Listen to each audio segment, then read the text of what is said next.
नमस्कार दोस्तों, आपका मेरे YouTube चैनल भक्ति ज्ञान त्योहार में स्वागत है।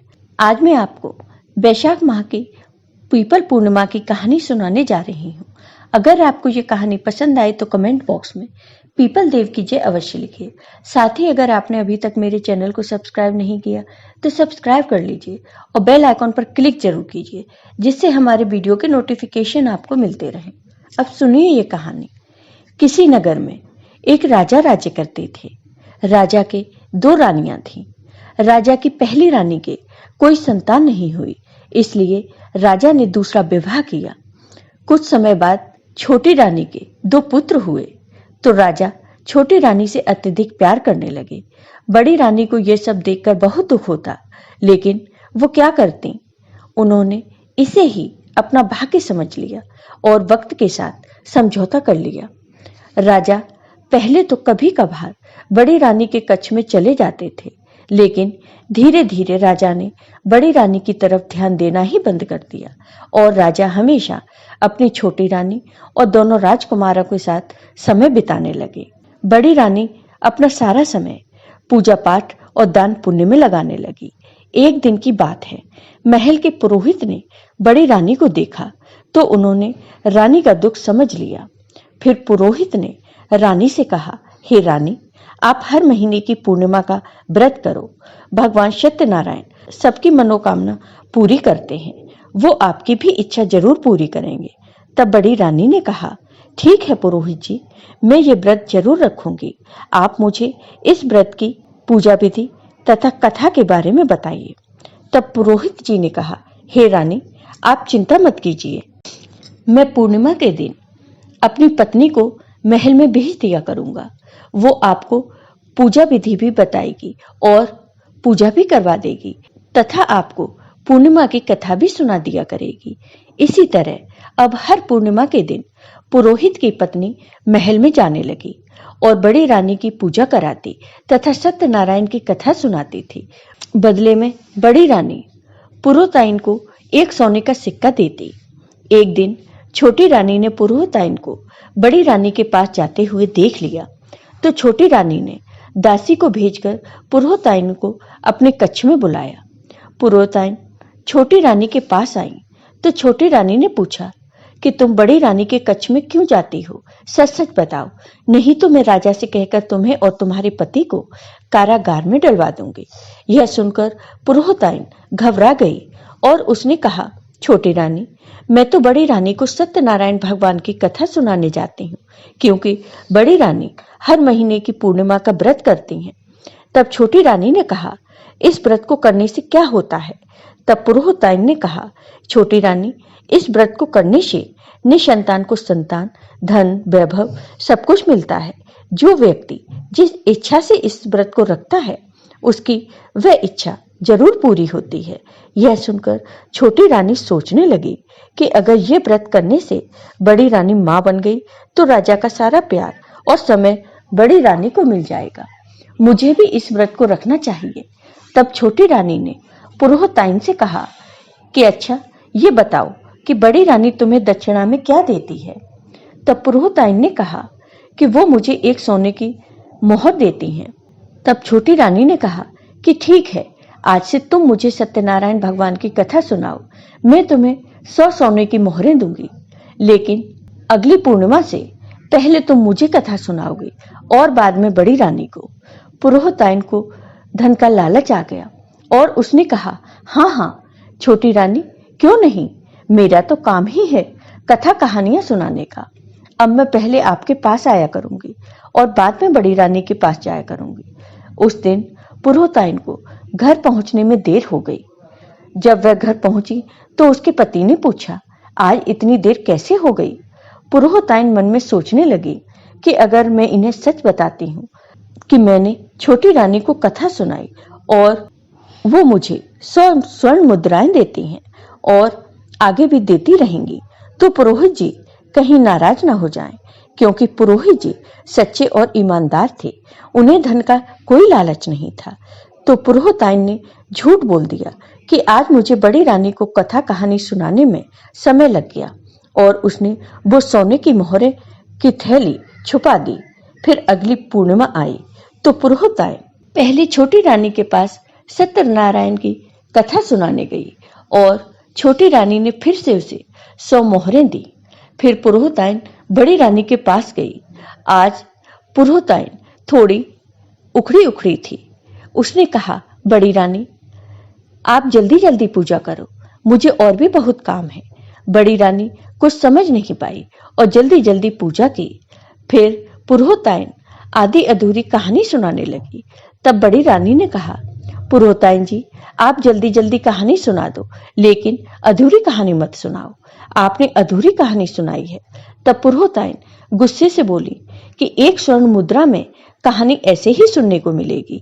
अगर आप पूरी कहानी सुनना चाहती हैं तो 100 सोने की मोहरें देनी होंगी, क्योंकि छोटी रानी भी पूर्णिमा की कहानी सुनती हैं और बदले में मुझे 100 मोहरें देती हैं। तब बड़ी रानी ने कहा, पुरोहितायन जी, मैं आपको उद्यापन में अच्छी दक्षिणा दे दूंगी। इसी तरह समय बीतने लगा। जब बैसाख माह की पीपल पूर्णिमा आई तो बड़ी रानी को पूर्णिमा का व्रत करते हुए 1 साल होने वाला था। तो बड़ी रानी ने पीपल पूर्णिमा के दिन व्रत का उद्यापन किया। तब उस दिन बड़ी रानी ने सत्यनारायण भगवान के साथ पीपल के वृक्ष की भी पूजा की और कथा कहानी सुनी। तब पुरोहितायन ने बड़ी रानी को याद दिलाते हुए कहा कि बड़ी रानी, आपने कहा था कि उद्यापन में अच्छी दक्षिणा दूंगी। आज मैं आपसे अच्छी दक्षिणा लेकर ही जाऊंगी। बड़ी रानी सोचने लगी कि पुरोहितायन को मैं क्या दूं। तब बड़ी रानी ने अपना बक्सा खोला तो देखा कि उसमें बड़ी रानी के मां की दी हुई हीरे जवाहरात और सच्चे गोटे से जड़ी चुनरी की साड़ी रखी थी। बड़ी रानी ने वही पुरोहितायन को दे दी और कहा कि तुम इसे यहीं से पहनकर जाओगी तो मुझे बहुत खुशी होगी। तब पुरोहितायन ने पूछा, रानी जी, ऐसी भी क्या बात है, मैं यहीं से ये साड़ी पहनकर चली जाऊंगी। पुरोहितायन बहुत खुश होती है और बड़ी रानी को बहुत दुआएं देती है। चुनरी की साड़ी पहनकर जब पुरोहितायन छोटी रानी के महल के सामने से गुजरी तो छोटी रानी ने दासी भेजकर पुरोहितायन को अपने पास बुलाया और पूछा कि तुम्हें आज उद्यापन में बड़ी रानी ने दक्षिणा में क्या दिया। तब पुरोहितायन खुश होकर बोली कि यही साड़ी दी है जो मैंने पहनी है। तब छोटी रानी ने कहा, ठीक है, अब तुम जाओ। पुरोहितायन के जाने के बाद छोटी रानी बहुत गुस्सा हो गई और कोप भवन में जाकर सो गई। जब राजा ने छोटी रानी से पूछा कि तुम नाराज क्यों हो, तो छोटी रानी ने कहा, आज बड़ी रानी ने पूर्णिमा का उद्यापन किया है, जिसमें उन्होंने पुरोहितायन को सच्चे गोटे और हीरे मोती से जड़ी साड़ी दक्षिणा में दी है। मुझे वही साड़ी चाहिए। तब राजा ने छोटी रानी से कहा, रानी, तुमने उसके सारे गहने तो पहले ही ले लिए हैं और वह साड़ी तो उसकी मां ने उसे दी थी, वह मैं कैसे मांग सकता हूं। लेकिन छोटी रानी जिद करने लगी। छोटी रानी की जिद के आगे राजा की एक न चली। राजा दुखी होकर बड़ी रानी के पास गए और सारी बात बड़ी रानी को बताई। तब बड़ी रानी ने कहा, महाराज, दक्षिणा में दी हुई चीज वापस नहीं लेते हैं। आप चाहें तो कुछ और मांग लो। आप कहें तो मैं अपनी जान भी दे सकती हूँ आपके लिए, लेकिन एक बार कोई चीज दान में दे दी तो उसे वापस नहीं ले सकते। तब राजा ने कहा, रानी, तुम सही कह रही हो, लेकिन छोटी रानी को कौन समझाए। इसलिए हे रानी, तुम पुरोहितायन को मेरी मजबूरी बताना और उससे वो साड़ी वापस मांग लेना। हम उसे और कुछ दे देंगे। यह कहकर राजा वहां से चले गए। राजा के जाने के बाद बड़ी रानी सोचने लगी कि अब मैं क्या करूं। तब उसी रात भगवान सत्यनारायण ने सपने में बड़ी रानी को दर्शन दिए और कहा, हे पुत्री, तुम चिंता मत करो। तुम राजा और छोटी रानी को लेकर उसी पीपल के पेड़ के पास कल आ जाना। मैं तुम्हारी सारी परेशानी दूर कर दूंगा। हे पुत्री, साथ ही मैं तुम्हें पुत्रवती होने का आशीर्वाद भी देता हूँ। मैं तुम्हारी पूजा से बहुत प्रसन्न हूँ। तुम्हें सब सुख मिलेंगे। सुबह जब रानी उठी तो उन्हें अपने स्वप्न की बात याद आई और बड़ी रानी स्नान आदि करके पूजा पाठ करने लगी। तभी राजा छोटी रानी को लेकर बड़ी रानी के पास पहुंच गए। बड़ी रानी ने उनका आदर सत्कार किया। राजा ने पूछा कि बड़ी रानी, आपने वो साड़ी मंगवाई कि नहीं। तब बड़ी रानी ने कहा, महाराज, आप दोनों मेरे साथ एक जगह चलिए। वो लोग पीपल के वृक्ष के पास जा रहे थे तो रास्ते में उन्हें पुरोहित भी मिल गए। तब बड़ी रानी ने कहा, हे पंडित जी, आप भी हमारे साथ चलिए। तब बड़ी रानी सबके साथ पीपल के पेड़ के पास पहुंची तो उस पेड़ पर बहुत सी चुनरी की साड़ियां लटक रही थीं, जिसमें हीरे मोती जड़े हुए थे। बड़ी रानी पीपल के पेड़ से लिपटकर खूब रोने लगी। राजा, छोटी रानी और पुरोहित जी यह सब देखकर आश्चर्यचकित रह गए।